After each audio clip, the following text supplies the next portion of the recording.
Unique ID বাতিল সংক্রান্ত আরো একটি গুরুত্বপূর্ণ ভিডিওতে আপনাদেরকে অভিনন্দন জানাই। আপনারা অনেকেই রয়েছেন যাদের বাচ্চাদের ইউনিক আইডি হওয়ার কারণে জন্ম নিবন্ধন সংশোধন করতে পারছেন না, অথবা যে কোনো কার্যক্রমে আপনারা বাধাগ্রস্ত হচ্ছেন। তো আপনারা কিভাবে ইউনিক আইডিটা বাতিল করবেন সেটার সম্পূর্ণ প্রক্রিয়াটা আজকে আপনাদেরকে জানিয়ে দেব। সেজন্য আমাদের পুরো ভিডিও জুড়ে আপনাদেরকে আমাদের সঙ্গে থাকতে হবে। তো আমরা পুরো ভিডিও জুড়ে আপনাদেরকে বলে দেব। তার আগে বলবো, আপনারা যারা আমাদের চ্যানেলে এখনো নতুন আছেন অবশ্যই চ্যানেলটিকে সাবস্ক্রাইব করে দিবেন। ভিডিও শুরু করার আগে আপনাদেরকে বলছি, আপনারা যারা দেশে বা বিদেশে চাকরির জন্য দক্ষতা উন্নয়ন সার্টিফিকেট গুলো গ্রহণ করতে চান, আমাদের ওয়েবসাইটে প্রচুর পরিমাণে কোর্স দেওয়া আছে। কোর্সগুলো করে আপনারা খুব সহজে অনলাইন ভেরিফাইড সার্টিফিকেট গুলো গ্রহণ করতে পারেন। সেখানে প্রচুর কোর্সগুলো রয়েছে, সেগুলো হচ্ছে computer, electrical, electronics, house wiring, housekeeping ইত্যাদি এই ক্যাটাগরির প্রচুর পরিমাণে কোর্স সেখানে দেওয়া আছে। কোর্সগুলো করে আপনারা খুব সহজে কিন্তু গ্রহণ করতে পারেন। তো আজকের মতো আমরা আমাদের মূল ভিডিওতে চলে যাব, ইউনিক আইডি বাতিলের মূল ভিডিওতে।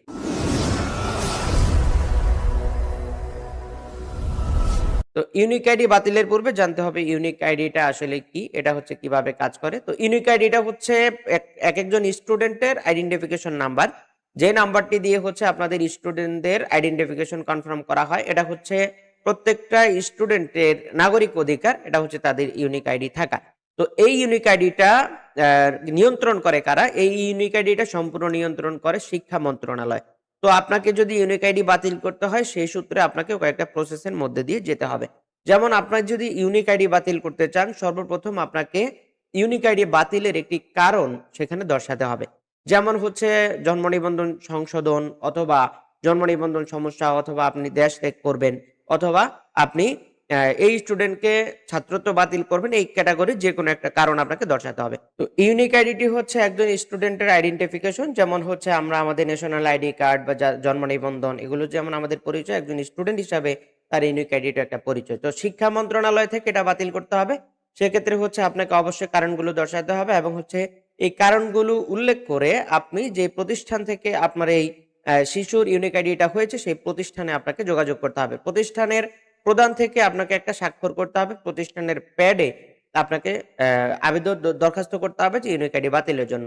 তো আপনারা উল্লেখপূর্বক যে কাগজগুলো জমা দেওয়ার সেগুলো দিবেন।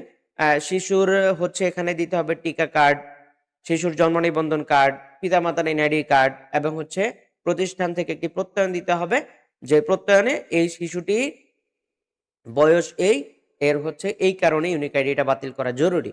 তো এই উল্লেখপূর্বক এই ছাড়পত্রটা দিতে হবে প্রতিষ্ঠান থেকে, এবং হচ্ছে ইউনিয়ন পরিষদ থেকে আপনারা একটি নিতে পারেন। তো ইউনিয়ন পরিষদ থেকে একটি প্রত্যয়ন নিবেন, স্কুল থেকে একটি প্রত্যয়ন নিবেন, এবং হচ্ছে ওই প্রতিষ্ঠানের প্রধান থেকে দরখাস্ত করতে হবে শিক্ষা মন্ত্রণালয়ের